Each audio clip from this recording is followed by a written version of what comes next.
गुरु नानक देव की जय। साईं लैणा राम साहिब की जय। साईं लाला राज साहिब की जय। पूज्य माता साहिब की जय। पूज्य अम्मा साहिब की जय। परम पूज्य दादी साहिब की जय। सर्व संतन महात्माउनि की जय।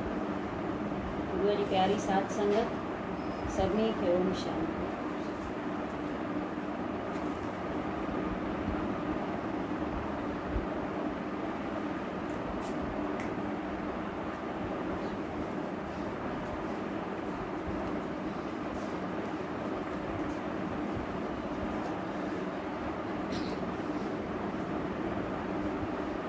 जेकॾहिं चाहीं त मां कंहिंजो बि मोहताज न थियां त सतगुरनि जो आसरो वठ। उन हिक जो आसरो वठंदासीं त ॿियनि जो आसरो वठण जो ज़रूरी न पवंदो, कंहिंजी मोहताजी कढण जी ज़रूरत ई न पवंदी, पर आसरो वरी पको वठूं। जॾहिं उदम करी त नाम जपण लाइ कर, ऐं भागनि ते या प्रारब्ध ते छॾी त संसारी कम छॾ। कॾहिं कॾहिं चवंदा आहियूं हा भक्ति लिखियल हूंदी त पाण ई हू कराईंदो, त चए थो इन जो वरी उदम कर, ऐं जे नसीब ते या प्रारब्ध ते था रखूं त उहे संसारी कम रखूं। ईअं कॾहिं चऊं था त रोटी नसीब में हूंदी त पाण ई हू खाराईंदो अची, जॾहिं उहा कयूं था उन लाइ केॾी महिनत था कयूं, उदम था कयूं, तॾहिं रोटी खाऊं था, त हिन लाइ बि महिनत करणी पवंदी। नाम जपण खां सवाइ निस्तारो न थींदई। दुख अचण ते जो सिमरन थो करी, तंहिंखां सुठो आहे त सुख में ई सिमरन कर, जीअं दुख या कष्ट अचनि ई न। बुख ऐं उञ सही, निंड ते फतिह पाए, आलिस खे त्यागे छॾ, जीअं तुंहिंजी सुरती भॼन में लॻी वञे। बुख ऐं उञ बि सओ ऐं निंड ते बि फतिह पाए, आलस खे छॾ। प्रेम ऐं निमिरता सां शेवा कंदे त तरक़ी थींदई। भॻवान प्रेम खां ख़ाली पकवान त्यागे, प्रेम भरियल साग प्रेम सां खाधो ऐं भगत खे ख़ुशि कयईं। माना हू प्रेम जो बुखियो आहे। ओॾे दुर्योधन वटि हेॾा ताम हुअसि, पर उहे ठुकराए करे विदुर वटि साग वञी खाधई, छो जो हुते प्रेम हो ऐं हुते प्रेम कोन हो। श्री सतगुरनि खां सवाइ ॿियो को बि अहिड़ो खज़ानो नथो बख़्शे सघे जेको ज्ञान जो दान ॾेई आज़ादु कराए छॾे। शेवा ऐं भक्तीअ जी दात सतपुरुषनि जे संगत में मिलंदी आहे। जेकॾहिं तूं सची ख़ुशीअ जो तलबगार आहीं त सतपुरुषनि जी शरण में अची रहो। शेवा ऐं भक्तीअ जी दात जेको सतपुरुषनि जे संग में, माना संतनि जे संग में मिलंदी आहे, हूंदी उन वटि आहे। त जेको सभु आसरा छॾे, जे सची ख़ुशी खपई त संतनि जे संग में अची रहो, उन्हनि जी शरण वठ। श्री सतगुरु महाराज जेकॾहिं तुंहिंजी शेवा क़बूल कनि त तूं पंहिंजा वॾा भाग सम्झ। शेवा करे ॿियनि खे ॿुधाइण ॼण त उन जे फल खां महरूम थियणु आहे। सचे सतगुरनि जो दर्शन करण सां तो में ज़रूरु फेरो ईंदो, मन निर्मल थींदई ऐं सच तरफ़ छिकबो वेंदे। पूरे सतगुरुअ जी शरण ऐं आज्ञा में रहणु उन्हीअ खे ई पसंदि ईंदो आहे जंहिंजा करोड़े जन्मनि जा भाग जाॻंदा आहिनि। दर्शन त केतिरा ई था कनि, मगर कसोटी कोई विरलो सहंदो आहे। परीक्षा सभु माण्हू न ॾेई सघंदा आहिनि, जेको को विरलो माना उन मां उहो सहंदो आहे ऐं उन मां पास थींदो आहे। दुख दर्द तकलीफ़ूं निंदाऊं ताना सभु सहणो पवंदो आहे। त चए थो उन जी शरण ऐं आज्ञा में रहणु उनखे ई पसंदि ईंदो आहे जंहिंजा करोड़े जन्मनि जा भाग जाॻंदा आहिनि, तॾहिं गुरूअ जी शरण मिलंदी आहे। सतगुरनि जे आज्ञा रूपी हथियार सां जेको मन खे मारे उहो ई शेवक आहे। जीअं समुंड में लहरुनि जे उथंदे हूंदे बि जहाज में वेठल माण्हू आनंद में हूंदो आहे, तीअं मन में खणी अनेक तरंगूं उथनि मगर गुरु शब्द अभ्यासीअ जी ज़िंदगी आनंद में गुज़रंदी आहे। जंहिंखे नाम जो सहारो हूंदो उनखे मन जा जेके फुरणा हूंदा आहिनि उहे असरु न कंदा आहिनि। समुंड में खणी चए थो लहरूं उथनि, पर जेको जहाज में वेठो हूंदो त उनखे कोई असरु थींदो छा? त हे बि ईअं आहे, मन में केतिरा ई कंहिंखे फुरणा अचनि, कंहिंजा वीचार अचनि, पर जंहिंखे नाम जो सहारो हूंदो, जंहिंजी सुरती अठ ई पैर ओॾे जुड़ियल हूंदी त उनखे इहे पोइ असरु न कंदा, उनजी ज़िंदगी चए थो आनंद में गुज़रंदी आहे। हे शेवक, तूं भॻतीअ लाइ दुख सुख इज़त बेइज़ती सर्दी गर्मी ऐं बुख उञ संतोष सां सहंदे त सतगुरनि जी प्रसन्नता प्राप्त थींदी। तूं बिल्कुलु आज़ादु थियणु चाहीं थो त गुरु आज्ञा जे बंधननि में पाण खे काबू करे छॾ। मन रूपी आईने खे गुरु शब्द सां साफ़ कंदे त हृदय में सतगुरनि जो दर्शन थींदई।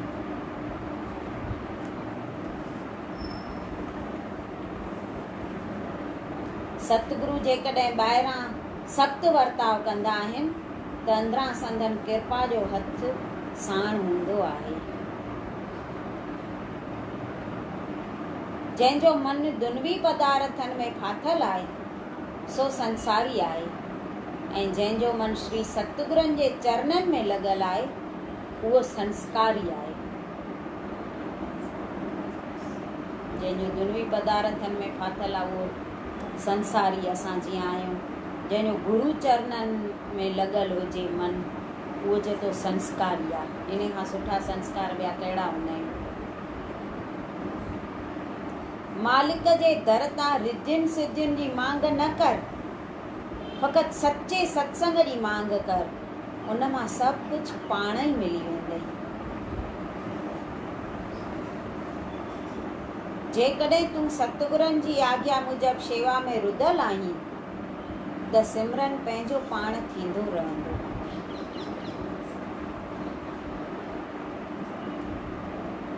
सत्संग मंदमतीअ इंसान खे बि इंसानियत बख़्शे छॾींदो आहे।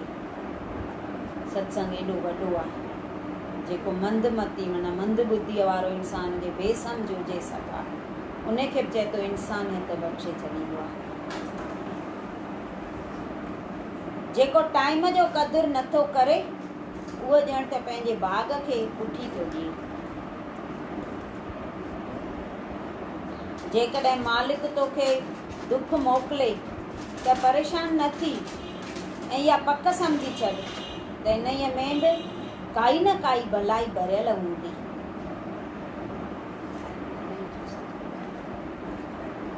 शब्द अभ्यासीअ खे अंदरूनी सूजी हुअण सबबि मायावी लोॾा लोॾे नथा सघनि। रोज़ानो मालिक जे चरणनि में प्रार्थना कर त कामयाबी हासिल थींदई, बुद्धीअ में प्रकाश ईंदई ऐं सत्कर्म करण जी शक्ति मिलंदई। रोज़ जेको प्रार्थना कर, रोज़ानो मालिक जे चरणनि में प्रार्थना कर त कामयाबी हासिल थींदई, बुद्धीअ में प्रकाश ईंदई ऐं सत्कर्मनि करण जी शक्ति वधंदई। प्रार्थना में चवंदा आहिनि एॾी शक्ति आहे जो बंदूक जे गोलीअ में बि एतिरी न हूंदी आहे शक्ति। जेतिरी तेज बंदूक जी गोली पहुचंदी आहे उन खां वधीक तेज प्रार्थना परमात्मा वटि पहुचाईंदी आहे। जेको भगत सच्चीअ भावना सां भॻवान जो सिमरन थो करे तंहिंखे भॻवान हिकु पल लाइ बि नथो विसारे। जॾहिं तोखे पको विश्वास थी वेंदो त मालिक मूंखां हिकु पल लाइ बि अलॻि न आहे त पोइ डपु कॾहिं बि न थींदई। इहो पको विश्वास हुजे भई परमात्मा मूंसां सदाईं अंग संग आहे, मूंसां सॼो ॾींहुं गॾु आहे, त चए थो पोइ कॾहिं बि डपु कोन थींदई। हू जो गॾु हुजे त पोइ वरी डपु छा जो। प्रभु सर्वव्यापी आहे, खेसि गुरमुखता सां ई प्राप्त करे सघिजे थो। सफल में सफल धन उहो आहे जेको परमार्थ में ख़र्च कयो वञे। जेकॾहिं बरकत या बख़्शिश चाहीं थो त निम्रता सां सतगुरनि जी शेवा कर। सतपुरुषनि जी बाणी अकाल पुरख जी आज्ञा सम्झी सिर ते रख। आज्ञाकारी शेवक सतगुरनि खे सभिनी खां वधीक प्यारो आहे। दुनिया में भली रहो मगर दुनिया खे पंहिंजे मन में रहण न ॾे। तूं भली दुनिया में रहो पर दुनिया खे अंदरि अचण न ॾे। माना भई कीअं मथाशरो रहिबो आहे ईअं रहो, मोह न विझूं। ॿियनि जूं कयल बुरायूं विसारे छॾ। हर हिक जे दिलि अंदरि प्रभु विराजमान आहिनि, तंहिं करे हर हिक सां सुठो वहिंवार कर।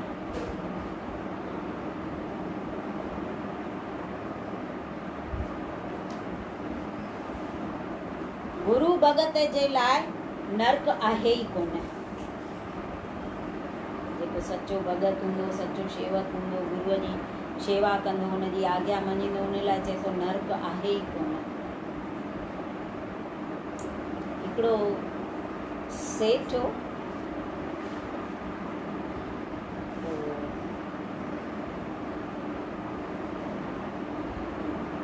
उन जो हिकिड़ो दोस्त माना सिख हो, जीअं खालसा थियनि था, उन सां गॾु जो रहंदो त हिनखे ॾाढी इच्छा थी थिए त मां जेकर गुरमुखी अखर सिखां। सिख त पढ़ंदा ई गुरमुखी आहिनि, त गुरमुखी अखर तो सिखे। गुरमुखी अखर सिखी ऐं सभु जेके शास्त्र जी साहिब, सुखमनी साहिब, इहे सभु पढ़ंदो। त सुखमनी साहिब जो हिन जो रोज़ जो नेम थी वियो, रोज़ पाठ कंदो, सुखमनी साहिब सॼी पढ़ंदो। हिकिड़े ॾींहुं हुन सिख खां पंहिंजे दोस्त खां पुछे थो त मां पाठ त रोज़ कयां थो पर कीअं कयां उहा मूंखे थोरी युक्ति ॿुधाए। कहिड़े नमूने मां सुखमनीअ जो पाठ कयां जंहिंमां फल मूंखे वधीक मिले।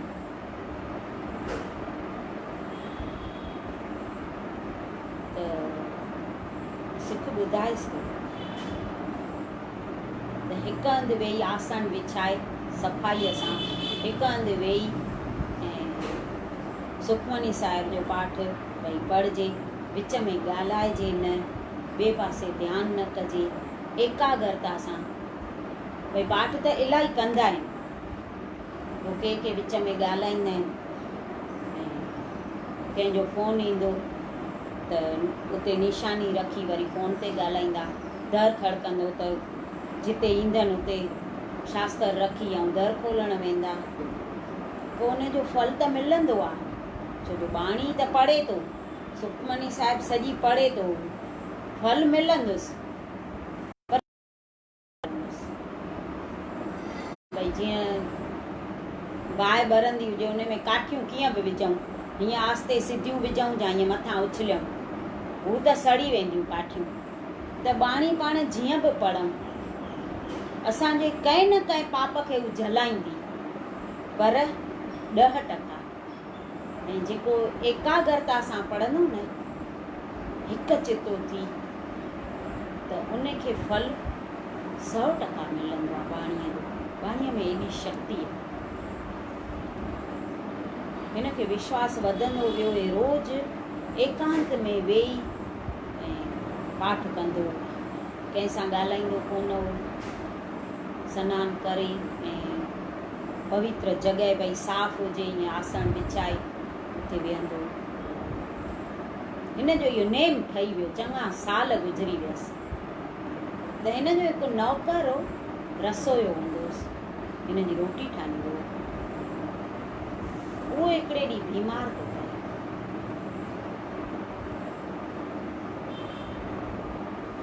त हे चएसि थो, जेसि तो तोखे कुझु दवा या सुती फकी जेको खपई त उहो मां तोखे ॾियां। तूं अॼु आराम कर, तूं रोटीअ जी चिंता न कर, मां अॼु पाण ई करे खाईंदुसि, तुंहिंजी बि कंदुसि, तूं उहा बि चिंता न कर। पर जेको तोखे खपई हींअर मूंखे ॿुधाए छॾ, पोइ मां पाठ करणु वेहंदुसि न, पोइ मां न ॻाल्हाईंदुमि। त हुन चयईसि मूंखे कुझु हींअर खपे न, तूं भले पाठ कर। हुनखे सुम्हारे छॾियईं। खट ते सुम्ही पियो, सुखमनी साहिब जो पाठ करे पियो, जोर सां पियो पढ़े। त उहो ॿुधे पियो हिन नौकर जेको 16 अष्टपदियूं हिन पढ़ियईं त नौकर मरी वियो, पेट उते ई हुन जा प्राण निकिरी विया।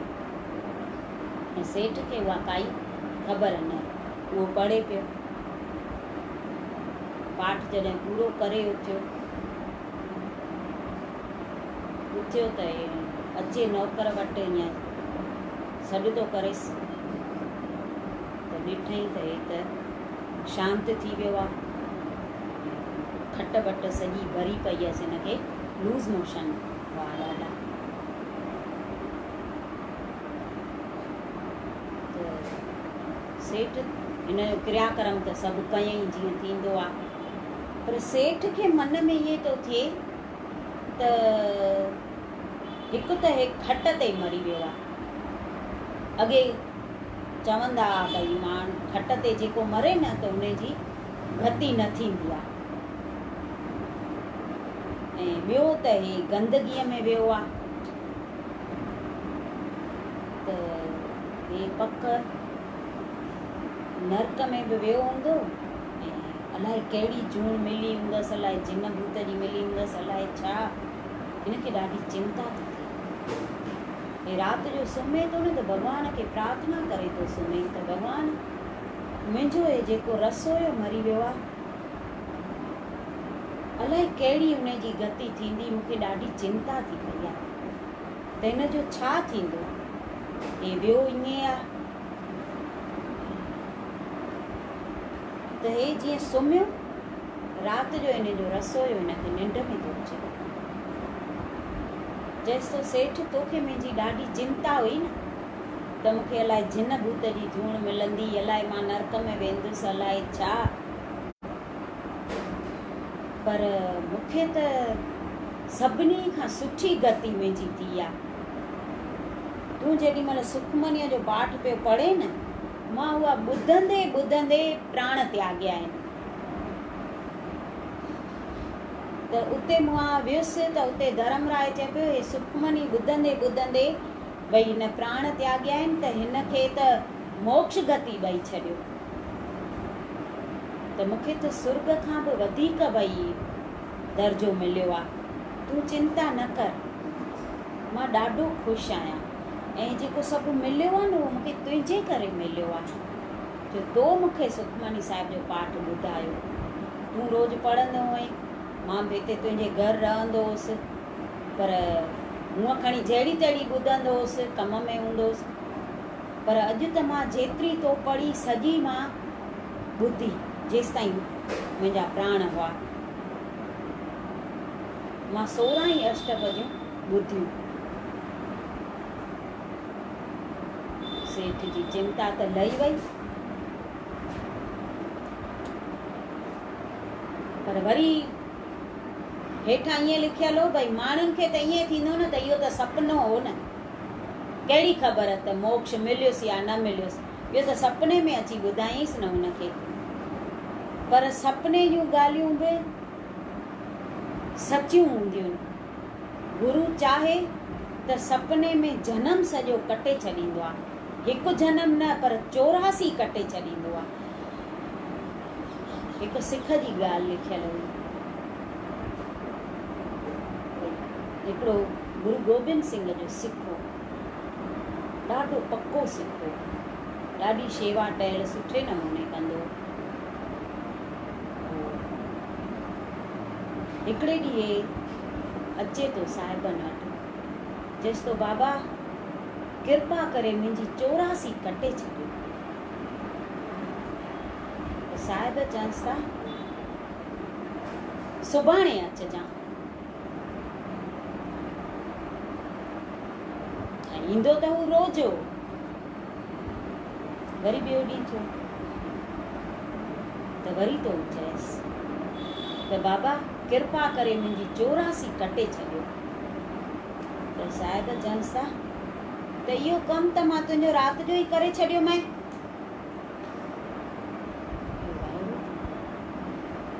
चईसि बाबा मां सम्झियुमि कोन तव्हां छा था चओ। चईसि ॿुधाए त तो राति सपने में छा ॾिठो। चईसि बाबा राति त मां ॾाढो किनो सपनो ॾिठो आहे। चईसि ॿुधाए। चईसि अलाए कहिड़ियुनि कहिड़ियुनि जूणियुनि में मां वियो आहियां, हिकु जनम पूरो करे वरी ॿियो पूरो करे टियों, अलाए केॾियूं जूणियूं मां भिटकियो आहियां। सॼी राति मां ईअं काटी आहे, ॾाढो मूंखे भउ पियो थिए। त साहिब चवनिसि था पोइ इहे जेके जूणियूं तो राति ॾिठियूं अथई न, इहे सभु तोखे भोगणियूं पवनि, पर राति जो मां कटे छॾियूं थी मैं। पोइ चरणनि ते किरी थो पएसि त सचा शेवक जेके हूंदा आहिनि न, उन्हनि जा माना हिकु जनम त छा पर 84 कटे छॾींदा आहिनि। असांखे ख़ाली पक हुजे, असांखे पको विश्वास हुजे, श्रद्धा हुजे, भावना हुजे उन्हनि लाइ, बसि ॿियो कुझु कोन था घुरनि। हू भाव जा बुखिया थींदा आहिनि।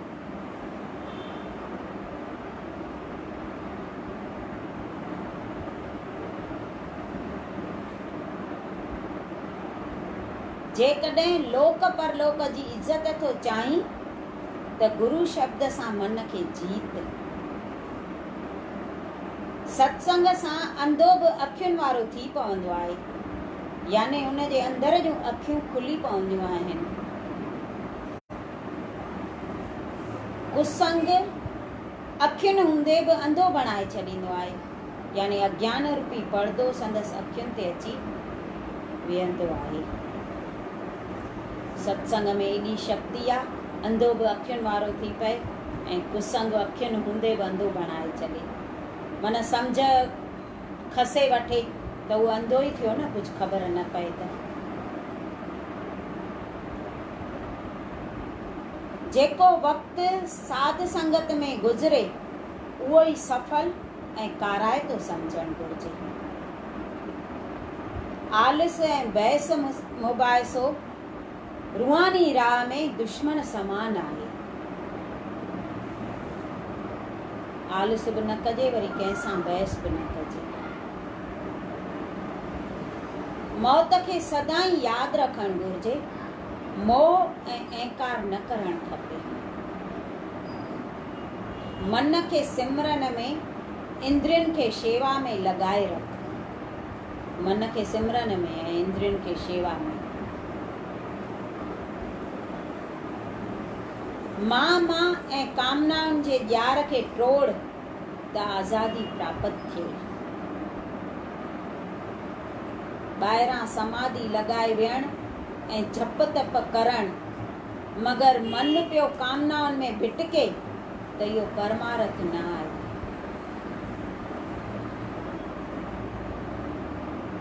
हठ योगी ऐं तपस्वी जिते हज़ारे जन्मनि में बि नथो पहुचे, उते प्रेमी हिक पल में पहुची सघे थो। प्रेम एॾो वॾो आहे। हठ योगी ऐं तपस्वी हज़ारे जन्मनि में बि न हज़ारे वरिया न पर हज़ारे जन्म उते प्रेमी हिक पल में पड़।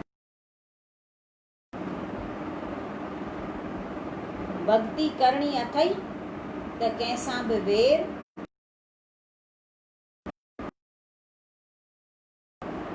चिंता न कर औखीअ घड़ीअ सत त मुश्किल मां आसान थी पवंदो।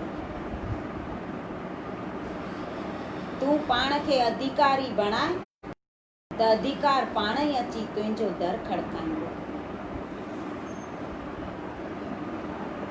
विकार समझ, जीअं थोड़ो ज़हर बि शरीर खे नास करे छॾींदो आहे, तीअं थोड़ो विकार बि रूहानियत खे बर्बाद करे छॾींदो आहे। जेकी बि कुझु थी रहियो आहे उनखे मालिक जी मौज समझ। जेकॾहिं प्रभु प्रेम में ॻोड़ा ॻाड़ियई त मन निर्मल थी पवंदई। संत जो वचन सच्चीअ शक्तिअ जे भंडार मां ईंदो आहे।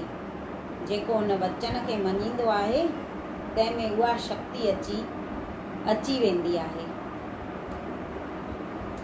संतनि जो वचन जेको शक्तिअ जे भंडार मां ईंदो आहे, जेको उन वचन खे मञींदो आहे उन में उहा शक्ति अची वेंदी आहे। वचन में एॾी माना शक्ति आहे। साईं लालाराज चवंदा वचन अमर आहिनि, देह संतनि जी बि वेंदी, देह कंहिंजी कोन रहंदी, पर वचन अमर आहिनि। वचन खणो। ज़ोरीअ खां प्रेम जी शक्ति वधीक आहे। सतगुरनि जो शब्द अखरनि में न ईंदो आहे। उहा शक्ति सॼे जगत जो आधार आहे। जीअं जीअं उन में मन लॻंदो तीअं तीअं रूह ताक़तवर बणंदो वेंदो। गुरुअ जो शब्द जेको असां सफ़ा विसारे छॾियो आहे।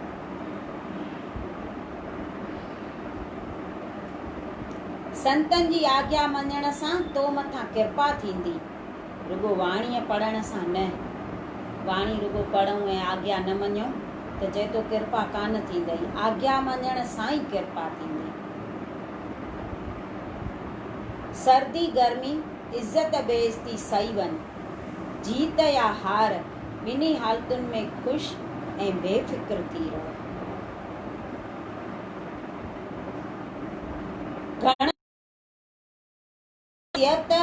ऐं धन जे वाधारे खे पंहिंजा भाग सम्झंदा आहिनि, पर भाग्यवान उहे आहिनि जिन जो मन नाम में रुधल आहे ऐं आशाऊं तृष्णाऊं ख़तम थी चुकियूं अथसि। उहो भागनि वारो आहे। जेको घणा संतान सिहत ऐं धन जे वाधारे खे भाग सम्झंदा आहिनि।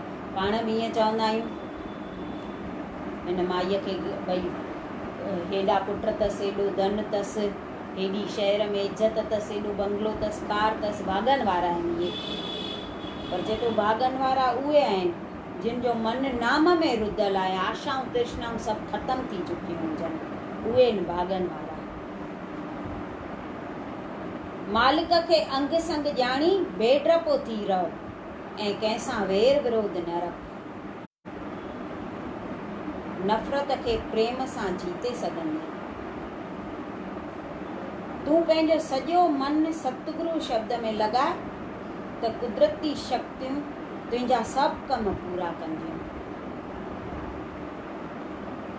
जेको तोसां नफ़रत थो रखे या कष्ट, उन लाइ बि मालिक जे दर तां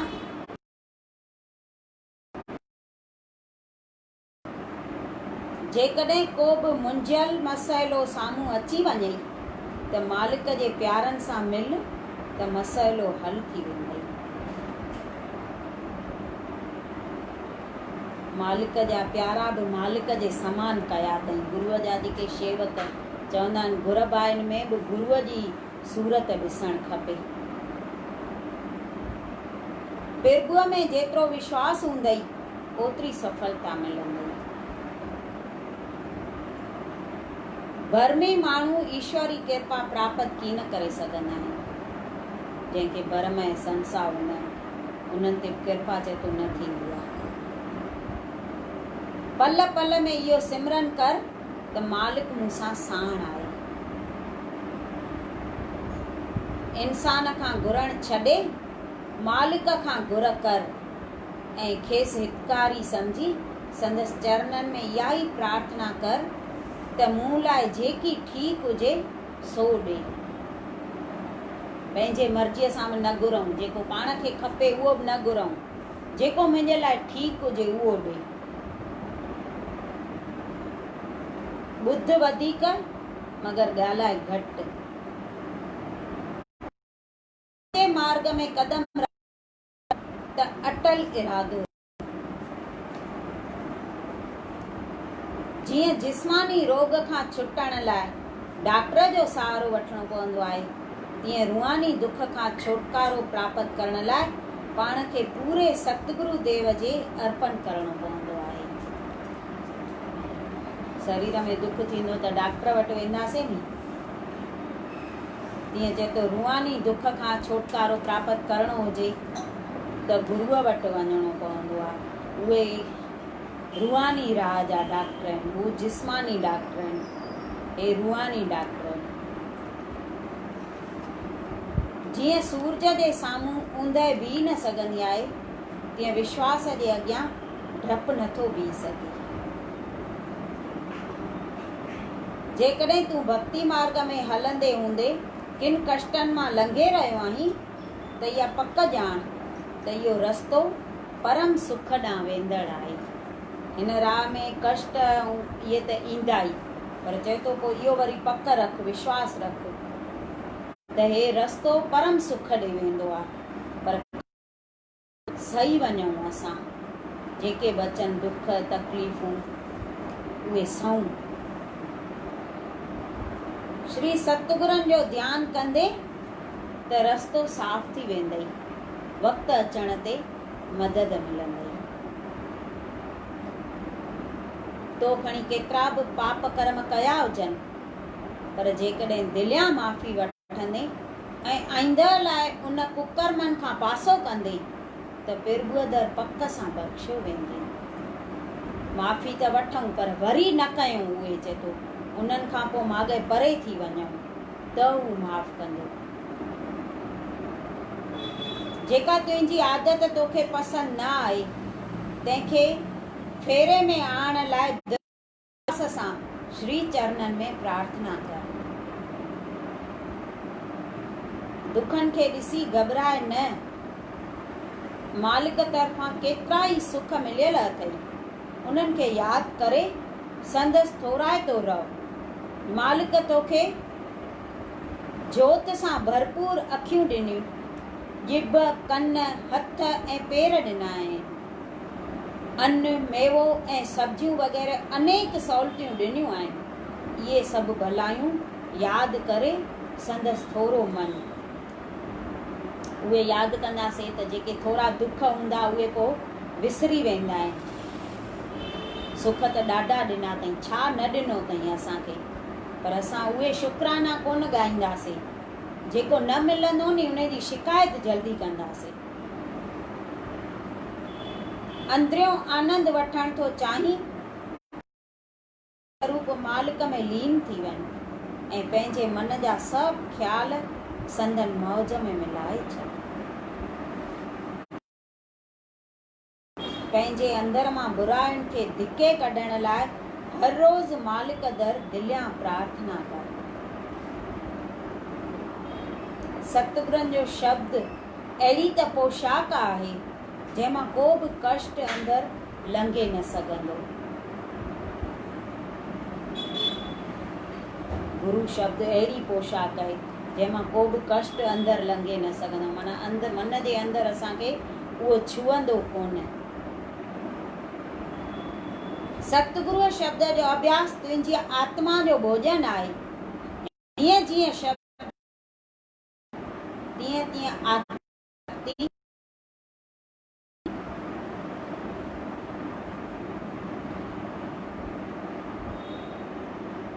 देश जी स्वतंत्रता आंदोलन वारनि खे जहिड़ीअ तरह जेल जो दुख बि सुख रूप महसूस थींदो आहे, तीअं मुक्ति मार्ग ते हलंदड़ खे बि संसारी दुख ऐं निंदाऊं सुख रूप भासींदियूं आहिनि।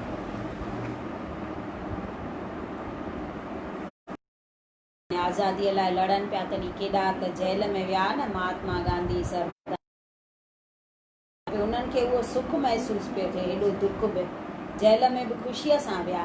तीअं मुक्ति मार्ग आहे जंहिं राह ते असां हलूं था त असांखे इहे जेके दुख सुख रूहानी जिस्मानी अचनि, निंदाऊं कष्ट कलेश, उन में परेशान न थियणु।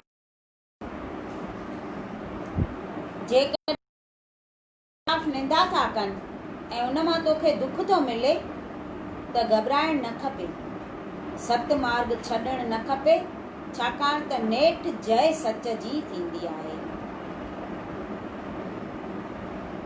बेकारी ऐं स्वार्थी माण्हू सतगुरनि खे पसंदि न, सतगुरनि निमत घणे में घणी महिनत कर।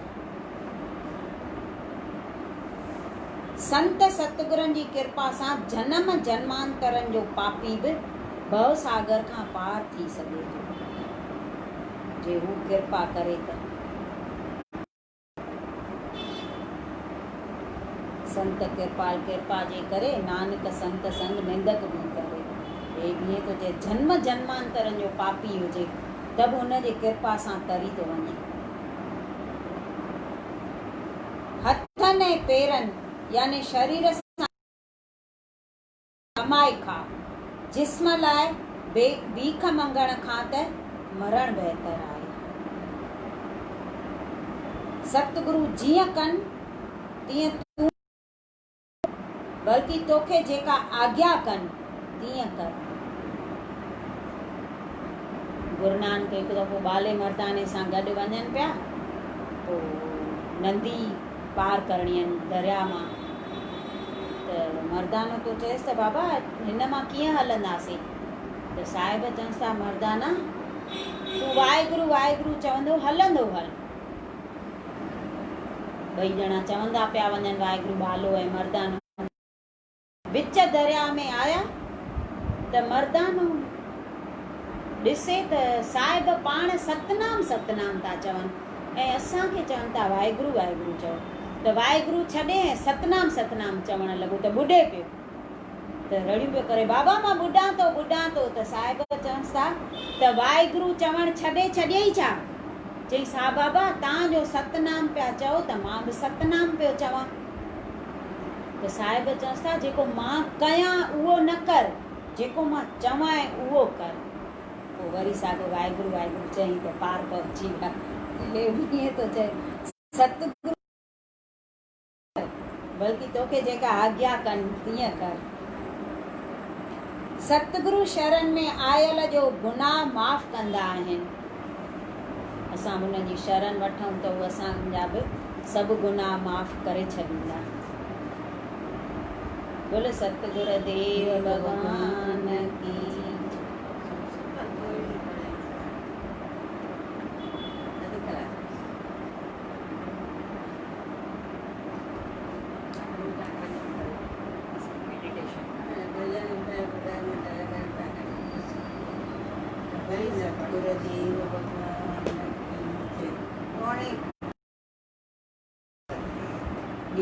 सुमते सची कढ कुमते कची मुंहिंजा सतगुर सचा।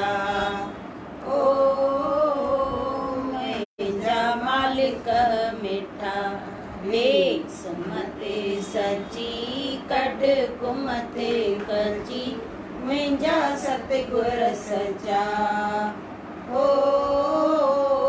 मुंहिंजा मालिक मिठा आहे सुमते बिना इंसान अंधो आहे सुमते बिना ही नादान बंदो आहे सुमते बिना इंसान सुमते बिना ही नादान बंदो।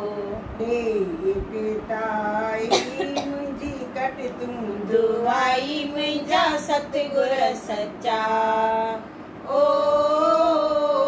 मुंहिंजा मालिक मेठा देवी किताई मुंहिंजी कट तूं दुआई मुंहिंजा सतगुर सचा। ओ मुंहिंजा मालिक मेठा सुमते सची कढ कुमते कची मुंहिंजा सतगुर सचा। ओ मुंहिंजा मालिक मेठा सुमत सान्य पंहिंजे सुमिरण जी हार थी न मूड़े मन जी दे सान्य पंहिंजे सिमरन जी जीअं हार थिए हिन मूड़े मन जी। तीत करियां मन ते मां जीत मुंहिंजा सतगुर सचा। ओ मुंहिंजा मालिक मेठा ॾे पकी पर तीत मन ते मां जीत मुंहिंजा सतगुर सचा। ओ मुंहिंजा मालिक मेठा ॾे सुमते सची कढ कुमते कची मुंहिंजा सतगुर सचा। ओ मुंहिंजा मालिक मेठा जंहिं जंहिंखे जपियो आसपाण आहे सदा साईं उन्हनि सां साण आहे। जंहिं जंहिंखे जपियो सो पाण आहे सदा साईं उन्हनि सां साण आहे। कन्याड़ो अनुभव जिता थे मूंखे ड्र मुंहिंजा सतगुर सचा। ओ मुंहिंजा मालिक मेठा करियां अहिड़ो अनुभव जिता थिए मूंखे ड्र मुंहिंजा सतगुर सचा। ओ मुंहिंजा मालिक मेठा ॾे सुमते सची कढ कुमते कची मुंहिंजा सतगुर सचा। ओ मुंहिंजा मालिक मेठा करे दूरी पार विपते वहम करे होत अची हर चियते रहम कर दूर विकार विपते वहम करे होत अची हर चियते रहम। दाने गुरां तुंहिंजो नाम सिमरियां जीजा सतगुर सचा। ओ मुंहिंजा मालिक मेठा इहो दान घुरां तुंहिंजो नाम सिमरियां मुंहिंजा सतगुर सचा। ओ मुंहिंजा मालिक मेठा ॾे सुमते सची कढ कुमते कची मुंहिंजा सतगुर सचा। ओ